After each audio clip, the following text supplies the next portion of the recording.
of the first week of NFL regular season games. Feels good to be back. Feels good to be doing this again. This is kind of what jump-started my channel towards the beginning. Took me up from like 70 subs to like 900 and something. So I'm very excited to be back doing this. The Seahawks Broncos game has not yet started. I'm recording this while that game is starting, like in the next 10 minutes. And then I'm going to cut. And then I'm going to record that one, edit together, and throw this up. So it might be up a little bit later than 10, but it's still going to get it up on Monday. So, I think I actually just got let's see. The Seattle Seahawks just got the first touchdown of the game, so that's unexpected. And for the moment, the Seahawks hold sole possession of first place in the NFC West. That'll probably change by the time this video ends. But anyways, I'm doing the spreadsheet a little bit different this year. Yes, it is the return of the spreadsheet. I'm just having my prediction. I'm not doing the 3 columns. I'm just putting up my prediction, and then I'm going to highlight red or green, depending, right?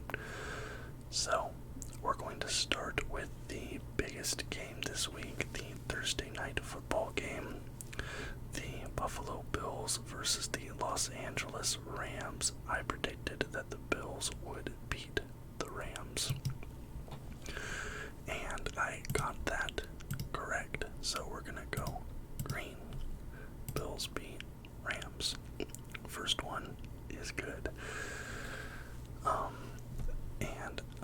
The reason I said the Rams took a little bit of a step back as far as roster goes this offseason. I also felt like they weren't going to be as hungry, having just won a Super Bowl, and the Bills would be a bit, more hungry as a team goes, because they were predicted to do better last season, and they fell a bit short, right? Also, for the record, this is one of the games I watched this week. I did not watch every game, but I'll point out the ones I did watch and try to have a little bit more to say about them.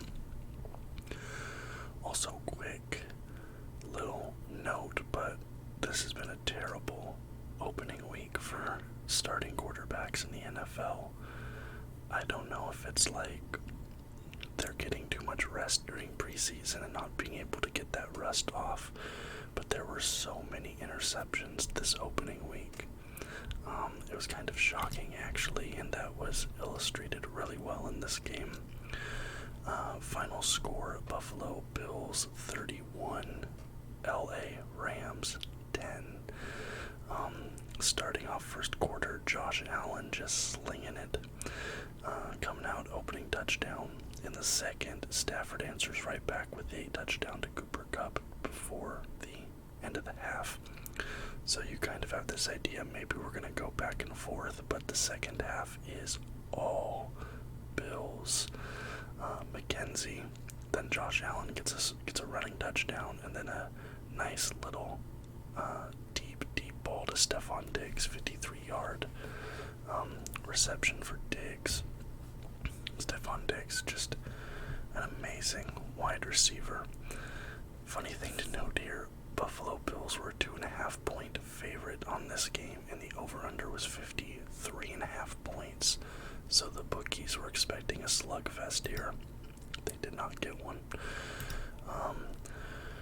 Josh Allen, 26 completions on 31 attempts, 297 yards, 3 touchdowns, 2 interceptions, QB rating of 112. Matthew Stafford, 29 completions on 41 attempts, 240 yards, 1 touchdown, 3 interceptions. Like I said, the perfect encapsulation of the QB struggles this season. Even in a winning effort, Josh Allen threw 2 interceptions, and the 2 starting quarterbacks combined for 5 total interceptions. Also, Josh Allen, it says he has 3 touchdowns, but that's just passing touchdowns, right? He also has the rushing touchdown that he ran in. Okay. An interesting little tidbit of news out of this game. The Rams. Actually, there's 2 little pieces of news here that I want to talk about that I found interesting about this game. The Rams had to go to a silent count on the night of hanging the banner. The Rams, the Los Angeles fans, were heavily outnumbered by the Buffalo fans in Los Angeles. And the crowd was, obviously going against the Rams considerably. Especially after just winning a Super Bowl. That's sort of shocking. And that's something we'll see in the Chargers game later, but it really feels like the 2 NFL teams in Los Angeles are not popular in Los Angeles. The Bills had more support than the Rams, and the Raiders had way more support than the Chargers. I think the Raiders are easily the most popular NFL team in Los Angeles, but I would hazard a guess that the Cowboys and the Niners are also more popular than either the Rams or the Chargers within the city of Los Angeles. It's just they won, obviously, but the fan support just isn't really there, and it's kind of shocking. And the second little piece of news, Rams cornerback Jalen Ramsey allowed a perfect passer rating of 158.3 in Week 1 per Pro Football Focus's initial grading. He was targeted 7 times, allowing 6 receptions for 124 yards and 2 touchdowns. So I'm not going to say that Ramsey is washed like I'm seeing some people say, but I definitely think that he is a bit overrated. Some people treat him like the best cornerback in the game, and I just don't really think that's the case. And it feels like anytime he makes a mistake, there's always people coming up with excuses for him and kind of writing off when he's bad and saying it's an overall defensive scheme issue or something like that. But just an interesting thing to note, allowed a perfect passer grade, 6 receptions on 7 targets. Anyways, next game up, I said the Colts were going to beat the Texans, and I'm not going to give myself a red for this or a green. I have to go yellow because it is Week 1 of the NFL season, and we already have the rarest outcome in the NFL that's happened, and we get a tie. Neither the Colts nor the Texans are able to get it done in overtime, and we get our first tie of the season. And it feels like ties are becoming more common. For years and years, there really weren't ties. But I think we had 1 last season. There might have even been 2 last season. And I'm pretty sure there was also 1 the season before last. So it feels like ties are maybe becoming a bit more common in the NFL. And it would be interesting to maybe see if we could figure out why that is. I'm sure there has to be a reason. Maybe the way offenses or defenses are changing or something, but it does feel like ties are becoming more common. Final score 20-20. Obviously, because it was a tie. Matt Ryan, 32 completions on 50 attempts, 352 yards, 1 touchdown, 1 interception. Davis Mills, 23 completions on 37 attempts, 240 yards, 2 touchdowns, 0 interceptions. I think Davis Mills started getting starts last season after the whole Deshaun Watson thing. And, people, I didn't expect anything out of him. I don't know anybody who really expected anything out of him, but I feel like Davis Mills has been decent. I'm not saying that he should be the Texans' long-term starting quarterback or anything like that, but I'm consistently shocked by how decent Davis Mills is, if not good. in some instances, like the fact that he did not throw an interception in this game against the Colts, and Stafford and Allen threw 2 and 3 or 3 and 2 interceptions respectively. Like, that's pretty good. Obviously, he wasn't playing a defense that's as good as either the Bills nor the Rams, but still, that's pretty cool. Davis Mills getting it done. Jonathan Taylor, he went off, so it's like he had a bad game. He had 161 yards on 31 carries and a touchdown, but just couldn't really get it done. The Colts are trying to come back there at the end. Honestly, I was shocked because this was Houston's game to lose, but ends in a tie. Do I have any stories out of this game? No, I didn't. Although I did see something that said not a single AFC South team won in week 1, and 2 of them played each other. I thought that was kind of a funny little thing. Okay.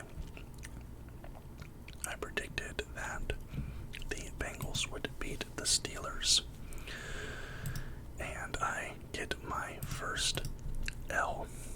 I get my first wrong prediction. Look at that. It's like, what country's flag is that? Is that Ghana? I don't know. It's some flag. It's like the Rasta flag, sort of. It looks like. Denver Broncos field goal. Okay, so it's 7-3. Joe Burrow had a shockingly bad game. The game opens up, the scoring opens up on a Joe Burrow pick 6 to Fitzpatrick. Final score 23-20 in favor of the Steelers, by the way. I didn't watch all this game. I watched bits and pieces, but I was stunned. Let's get into the QB stats before I kind of go through. Mitch Trubisky, 21 completions on 38 attempts, 194 yards, 1 touchdown, 0 interceptions. Joe Burrow, 33 completions on 53 attempts, 338 yards, 2 touchdowns, 4 interceptions. Just a really weird game from Joe Burrow. He looked really rusty. I don't know, again, if that's a preseason issue. And apparently he was just sitting in his locker, like, not changing out of his uniform, just staring dead ahead for like an hour after the game, because even performing as bad as he did, this game was still winnable. The Steelers only won by 3. The Steelers ended up winning it on a 53-yard field goal in overtime, and I think the Steelers, if I remember correctly, blocked a Bengals field goal, which would have won it. I'm not 100% sure, but yeah, just a shocking game from Joe Burrow. You have to assume he probably won't do that again, but I really thought that after losing in the Super Bowl, they would come out super hungry and aggressive and all that, but they just kind of looked flat, although an interesting or kind of upsetting piece of news from this game is that TJ Watt tore his pectoral muscle. So TJ Watt, who's like the heart and soul of that Steelers defense, one of the best defensive players in the entire NFL, and really part of the reason that the Steelers won this game. He may be done for the season. I don't know. A torn pectoral, depending on the grade of the tear, he might be able to come back, but the team might be in too big of a hole by the time he does get back, and that could be a bit concerning. So hopefully he's okay. I mean, he's obviously not going to be okay, but hopefully he can come back at least. But that is a big blow to the Pittsburgh Steelers and kind of puts a damper on what should be, a moment of elation after a big victory. Alright, sorry for that weird little edit there. I had to take a phone call. Anyway, moving on, we have the Ravens Ravens versus the Jets. So there was some thoughts that maybe Lamar Jackson wouldn't play without a new contract, things like that, but it ended up working out. He ended up playing in this game. Also, somebody pointed out to me, I thought Zach Wilson was going to be out pretty much the whole season, but somebody in the comments of the predictions video pointed out that is not the case. He did not end up playing this game, but he's definitely expected to play in the next few weeks, it seems like. This game ended up being Joe Flacco in for the New York Jets, but anyway, I predicted that the Ravens would beat the Jets, and I got that correct, so we're getting back into the W category. Final score 24-9 in favor of the Ravens. Lamar Jackson, 17 completions on 30 attempts, 213 yards, 3 touchdowns, 1 interception. Joe Flacco, 37 completions on 59 attempts. Don't know why you're letting Joe Flacco throw the ball 59 times, but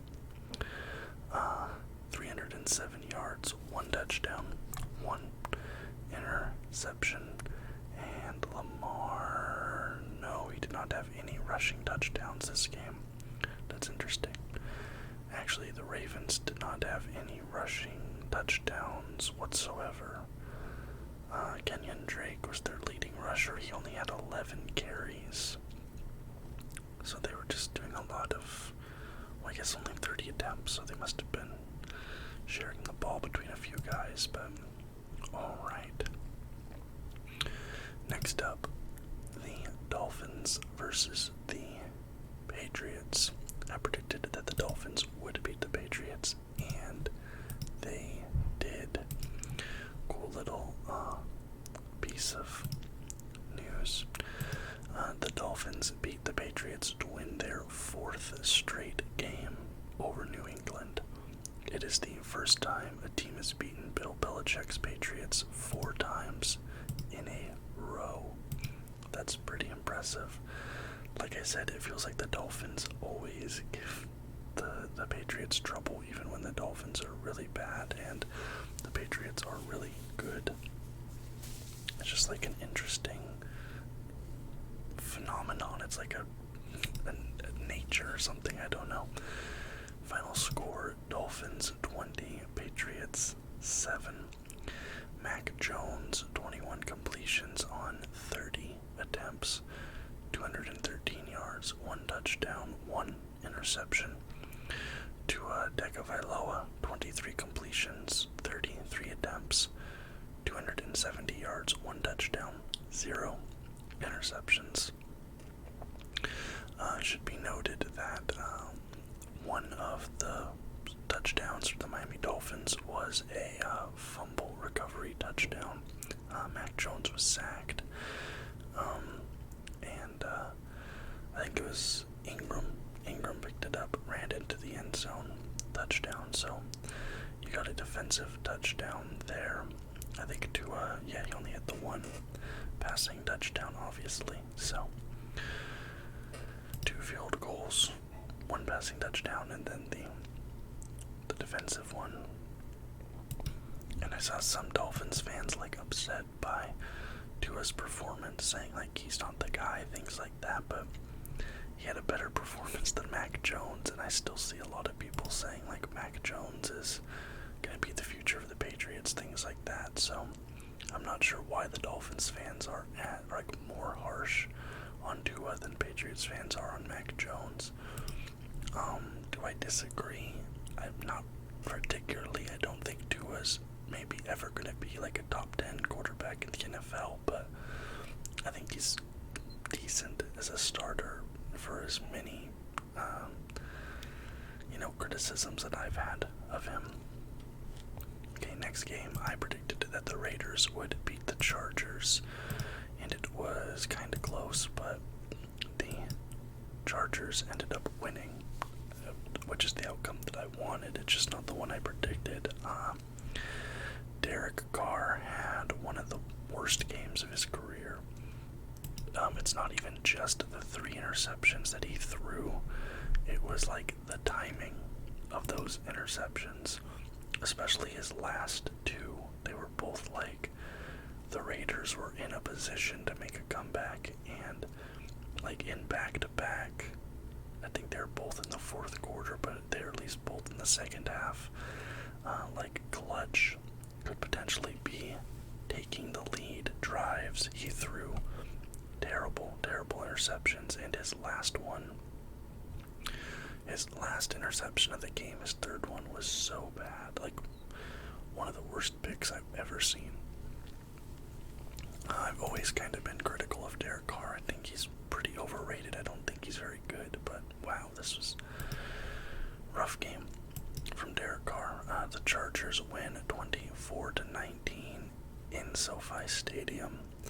And again, kind of like I said about the Rams, like the audience, the crowd was massively in favor of the Raiders. They were, the Raiders are getting a lot of the support there. QB performances: Derek Carr, 22 completions on 37 attempts, 295 yards, 2 touchdowns, 3 interceptions. Justin Herbert, my guy, the GOAT, 26 completions, 34 attempts, 279 yards, 3 touchdowns, 0 interceptions. The only thing is, like, Herbert was getting pretty frustrated in the second half. He had 1 second half touchdown, but the fourth quarter especially, the Raiders defense was playing Herbert pretty good, and he was getting a little visibly flustered by the defense, which was a bit of a concern. In the first half, he looked super comfortable, just slanging it, like doing his thing, but that fourth quarter, Herbert looked flustered, he looked frustrated, and he left the door open for the Raiders to come back. It was just that Derek Carr couldn't capitalize on that opportunity. But yeah, that was definitely concerning. Like, his stats look good, but that was pretty much all the first 3 quarters. That fourth quarter, Herbert looked not bad, but he looked rough that fourth quarter. And, 1 fewer interception from Derek Carr, and this is probably a Raiders victory. And this is one of the games I watched this week, by the way.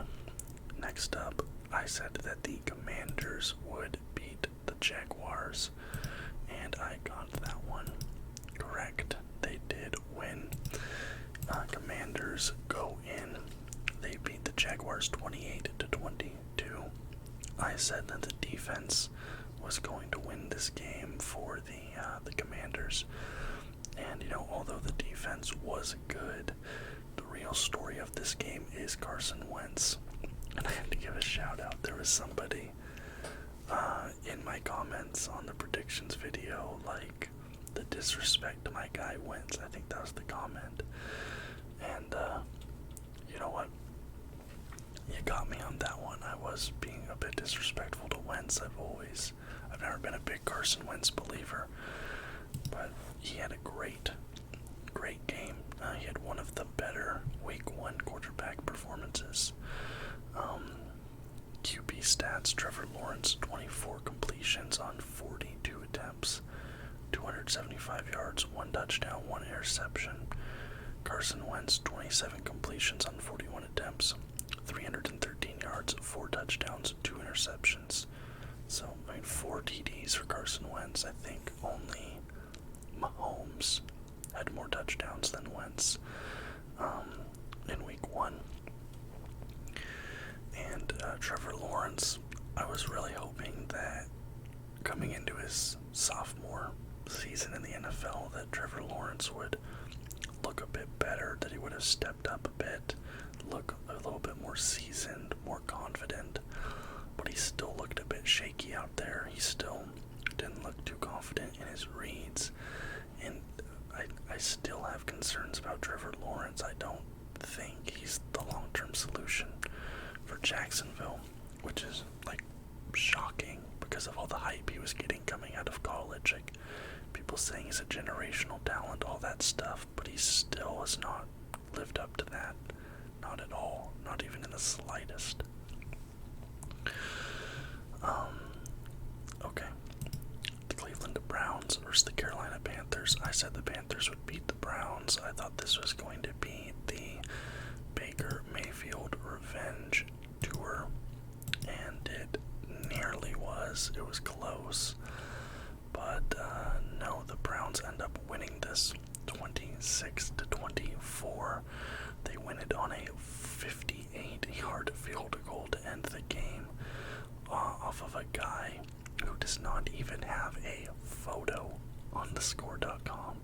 They do not have a player portrait for this guy, and he sunk the Panthers with a 58-yard field goal. And that's like 4 field goals for the Browns, 2 rushing touchdowns.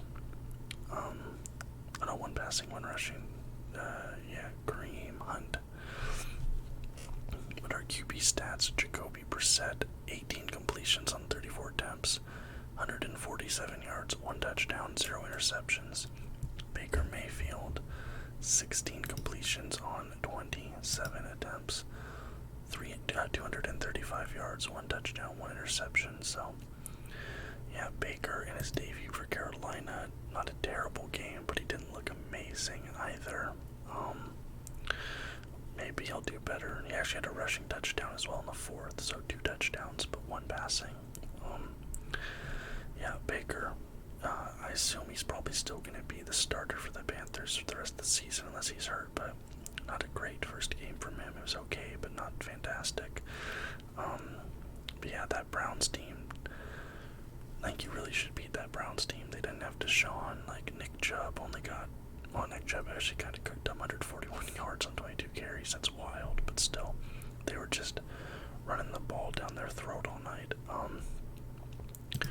Alright, now we come to the absolute slaughter. Chiefs beat the Cardinals. I got that one correct. Final score: Chiefs 44, Cardinals 21. Patrick Mahomes just went off this game. He had seen some of the disrespect in the offseason, people saying like he's not the best QB in the league anymore, stuff like that, and he was like, alright, bet. 30 completions on 39 attempts, 360 yards, 5 touchdowns, 0 interceptions. He was averaging 36. Wait, that's not how it works. That'd be 16 yards per completion. Okay. So Mahomes is averaging 16 yards per completion. And, 5 touchdowns, no picks. Nearly a perfect quarterback rating. Like, this is one of the best QB games I've seen in a very long time. Kyler Murray, he heard the disrespect over the offseason. He also had a good game. 22 completions, 34 attempts, 193 yards, 2 TDs, 0 interceptions. But, yeah, Mahomes just came out and just cooked people up. Just cooked. The Cardinals were never really in this. They even rushed better than the Cardinals as well. Isaiah Pacheco, 12 carries, 62 yards, but basically every Patrick Mahomes completion was a first down if you go based on his averages, which is insane. Like, every completion being obviously it's not how it plays out, because you have some shorter, some longer, but based on averaging, would it be 360, 30s, 16 yards, or would it be 12 yards? Hold on. I have to pull my calculator. Okay. 360. It's either 16 or 12. I'm terrible at math. 360 divided by 30. 12. Okay, yeah. So Mahomes was averaging 12 yards per completion, but even then, that is still a first down every completion based on his averages, which is absolutely insane. Alright, the Titans beat the Giants. That's what I was predicting, but no. Saquon Barkley had something to say about that. Saquon had kind of heard some of the noise about how he wasn't as good as he used to be. kind of been derailed, things like that, and he came out and averaged the most yards per carry of any running back in week 1. Well, I don't know, the Seahawks game's still going on, so maybe somebody on the Broncos, the Seahawks does, but I'm going to assume no. Saquon Barkley, 18 carries for 164 yards. Compare that to Derrick Henry, who had 21 carries, only 82 yards, averaging 3.9, compared to Barkley's 9.1. Derrick Henry did not have a touchdown. Barkley had 1 touchdown. He came in, he's like, who's the better running back? Who is it? Is it me? It's me. Barkley was out there like, I'm better than Derrick Henry. Final score 21-20. So the Giants, win by a point, but hey, doesn't matter if you win by 1 or 100, it's still a win. Passing stats, Daniel Jones, 17 completions on 21 attempts, 188 yards, 2 touchdowns, 1 interception. Ryan Tannehill, 20 completions on 33 attempts, 266 yards, 2 touchdowns, 0 interceptions. So Tannehill winning the QB battle a little bit on yardage, no interception, better QB play there, but the rushing game really came up short for the Titans, which is shocking because they have Derrick Henry, who's, he just bulldozes people, but he wasn't bulldozing the Giants on this day. Okay. Next up, the San Francisco 49ers versus the Bears. I thought the Niners would beat the Bears. I think most people thought the Niners would beat the Bears. Well, they didn't. And you had the showdown of 2 of last year's rookie QBs, Trey Lance versus Justin Fields.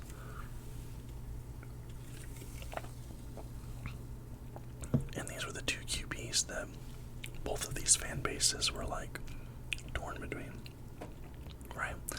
There were Niners fans that were like, we want Lance. There were Niners fans that were like, we want Fields. And same thing for the Bears. These 2 are kind of getting comparisons to each other. Well, Fields won this matchup, both his team and his stats. Like I said, 19-10 Bears. Trey Lance, 13 completions on 28 attempts, 164 yards, 0 touchdowns, 1 interception. I think he had the lowest quarterback rating of week 1, 50.3.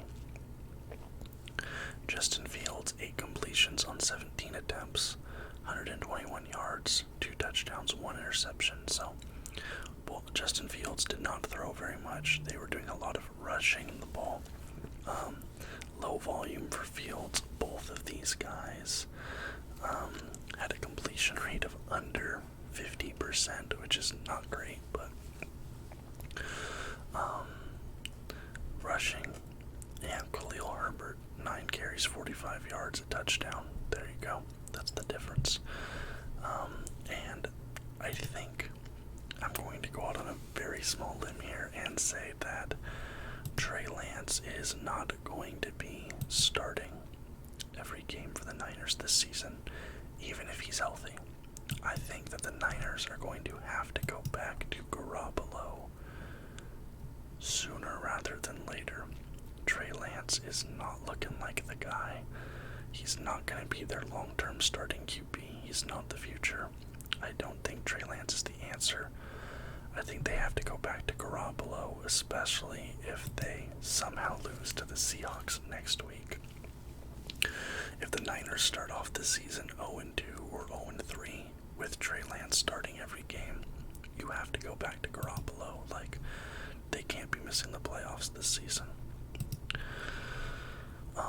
Yeah, Justin Fields, he played his game. He wasn't throwing a lot. He wasn't, he was running the ball. He was managing the game, and he got the win. Is he going to get many wins this season? I don't know. I don't think so, but he got this one. Eagles versus Lions. I predicted the Eagles would win, and they tried not to, but they did. 38-35 is the final score in favor of the Philadelphia Eagles. Jalen Hurts put up a pretty good game, actually. He didn't throw for any touchdowns, but 18 completions on 32 attempts, 243 yards, no touchdowns, no interceptions, just solid game, moving the ball, getting him into scoring position. He did get one rushing touchdown, so throw him that one. But he set up a rushing touchdown for Sanders, set up a rushing touchdown for Gainwell and Scott. Like, Jalen Hurts was getting them into the red zone, passing the ball, or handing the ball off rather, getting it into the end zone. So he was managing the game well, letting his team work. Jared Goff, 21 completions on 37 attempts, 215 yards, 2 touchdowns, 1 interception, and that interception ended up being a pick 6. So you never want that, especially in a game that you only lose by 3 points. So if he doesn't throw that pick 6, if it's just an interception and they get the guy down, the Lions win this game, right? And they started to come back at the end at the fourth quarter, back-to-back touchdowns for the Lions to bring them within 3, but they couldn't get it done at the very end. But I think this is an encouraging game if you're an Eagles fans from Jalen Hurts. Well, that's not good. Jamal Adams was carted off the field with a knee injury, so starting off this season with an injury, that's not good. But like I was saying, Jalen Hurts, I think this is an encouraging game from him if you're an Eagles fan. Okay, on to the next one. New Orleans Saints versus the Atlanta Falcons. That's funny.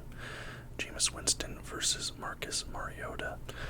So, this is a rematch of that, was it the national championship that the Ducks played? I forget who Jameis Winston played for, but I think that was a natty, I'm not sure. But anyways, I predicted the Saints would win, and they did win by 1 point. Another 1 point win for the Saints. Jameis Winston, 23 completions on 34 attempts, 269 yards, 2 touchdowns, 0 interceptions. Marcus Mariota, 20 completions on 33 attempts, 215 yards, 0 touchdowns, 0 interceptions. Although Mariota did have a rushing touchdown, right up the middle too, which was crazy. So Jameis Winston, he comes out on top there. He was the better QB in this game. Both of his touchdowns coming in the fourth. This was the Falcons game. They were winning it. They were holding on to that lead up until the fourth quarter. But then boom, boom, back-to-back passing touchdowns from Winston. I think both of them to Thomas, and then a field goal wins it by 1 for the Saints. The Falcons defense just coming up short at the end, letting the team down. A bit of a collapse, but it is what it is. Okay. Now we have the Packers versus the Vikings. I said the Vikings would beat the Packers, and I was correct. Even though I don't think most people predicted that. Aaron Rodgers looked rusty this game. Again, I don't think Aaron Rodgers played any snaps in preseason. Usually the starters play like 1 or 2 quarters the last 2 games, but if I'm remembering correctly, and I may be wrong, I don't think Rodgers played any preseason games. And there were a lot of drop balls this game. A lot of drop balls. Rodgers, I did not think that he should have re-signed with the Packers. Like, I was saying you need to go somewhere else. The weapons the Packers have right now just aren't great, especially the receivers. Like, I don't know how you sign Rodgers, but then get rid of Devontae Adams. And that's something, I don't know how Rodgers signs with them and, like, is staying with the team and is not making sure that Adams is going to be there. Like, you need your best guy, and he's not there. Vikings beat the Packers 23-7. Kirk Cousins now has a winning record against Aaron Rodgers. Aaron Rodgers, 22 completions on 34 attempts, 195 yards, 0 touchdown, 1 interception. Kirk Cousins, 22 completions on 32 attempts, 277 yards, 2 touchdowns, 0 interceptions. And it's not often that Aaron Rodgers is held to a game with no passing touchdowns. That's kind of a rarity. Yeah. And it happened this game, and like I said, there were a lot of drop balls. That's pretty much the reason why he didn't have those touchdowns, but man, that has to be frustrating for him. He kind of threw his wide receivers under the bus a little bit in his press conference, but yeah, great game from Kirk Cousins, great game from Minnesota. Justin Jefferson just absolutely cooked the Packers in the first half. He made a really good 36-yard touchdown. Yeah, Jefferson. If you had Jefferson in fantasy, you probably won your matchup this week. 9 receptions on 11 targets, 184 yards, averaging 20.4 yards per reception, 2 touchdowns for Justin Jefferson. Just an absolute monster. Finally, I said that the Cowboys would beat the Buccaneers, and couldn't be more wrong. Final score 19-3 in favor of the Buccaneers. Tom Brady, 18 completions on 27 attempts, 212 yards, 1 touchdown, 1 interception. There's rumors of some trouble back at home with his wife. He looked pretty locked in, kind of like that meme that's going around on TikTok at the moment. But yeah, Brady. Dak Prescott, 14 completions on 29 attempts, 134 yards, 0 touchdown, 1 interception, and he got injured, unfortunately. The report, Dak Prescott hand will be out for a while. According to Jerry Jones, several weeks. He needs surgery. So Dak Prescott needs to get surgery on his hand. I believe it is on his throwing hand, which you hate to see week 1. And there was a lot of injuries week 1 in general. There were some bad injuries in the Niners game. The field was absolutely flooded. It's like they were playing in a swimming pool in the Niners game, but yeah, not good. You saw Dak go down. He kind of immediately went off the field. I was watching that game, and there's Cowboys fans already being like, week 1 and the season's over. Like, they're already checking out. And unfortunately, as Dak was leaving the field, there were some Cowboys fans, because this was in Dallas, mind you, that were throwing trash at him and booing him as he went back to the field. Now, maybe they didn't know he was injured because he wasn't carted off or anything like that, but yeah, that's not good. He's going to be out several weeks. If he does come back for the regular season, you have to assume the Cowboys are most likely going to already be in the hole a little bit, and his own fan base booed him and threw trash at him. Not good. Don't do that in the future. If you're a Cowboys fan in the future, don't do that. But yeah, this was all Tampa. The scoring opened up with a Dallas field goal, but after that it was all Tampa. Tampa field goal, Tampa field goal, Tampa field goal, Tampa field goal, Tampa touchdown.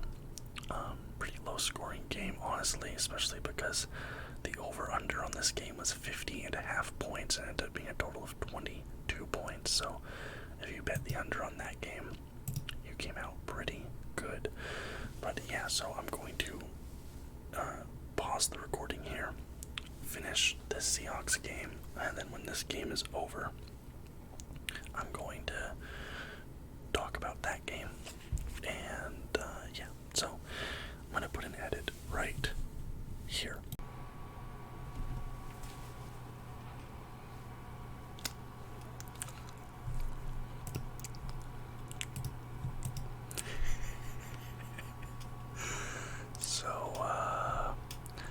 Geno Smith is the GOAT.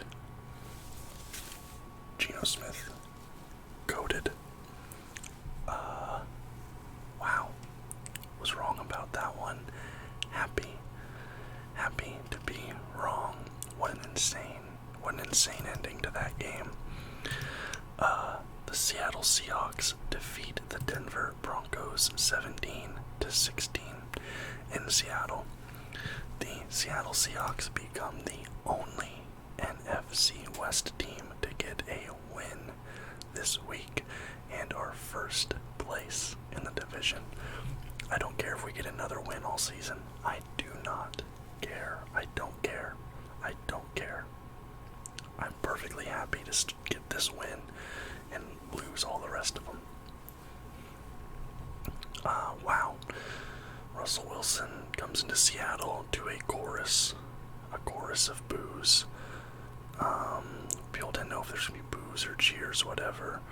I saw some people getting all sanctimonious about the booing. Like, come on. It's a fresh wound.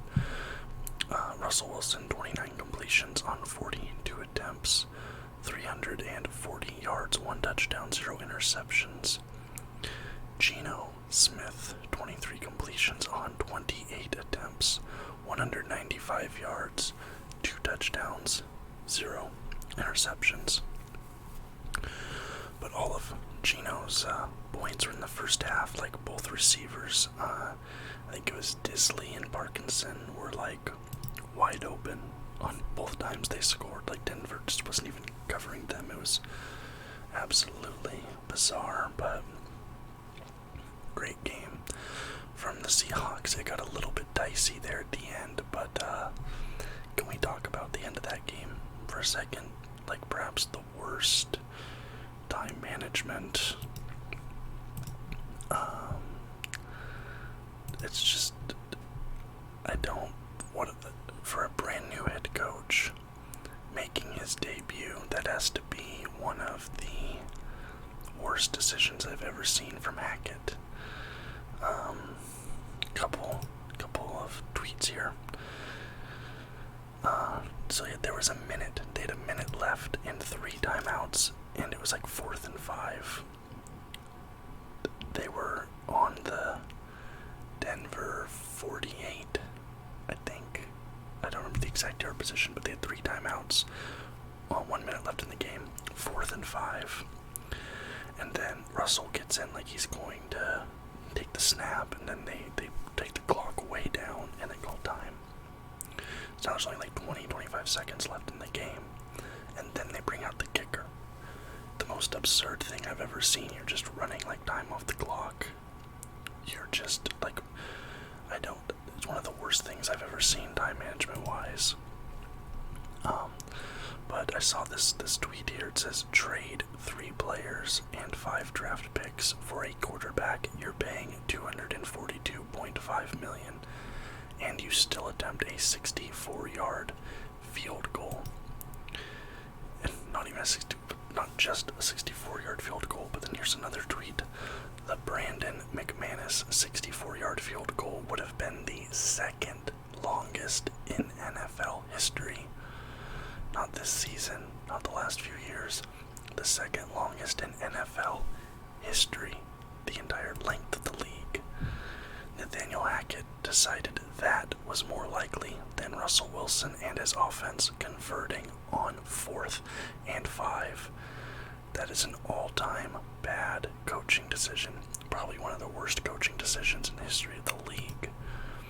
And then here's this win probability calculator. If they passed the ball, the Broncos had a 36.1% chance of winning the game. With the field goal, they had a 7.4% chance of winning the game. Just absolutely crazy. Here's another good one. Russell Wilson requested a trade because he wasn't getting the ball in his hands enough, and his new head coach just bet on the 2nd longest field goal in history over him being able to get 5 yards. That's absolutely crazy. Like, even if he does not convert the 4th and 5, that's still a better option than the field goal. But I'm not complaining. I am ecstatic right now.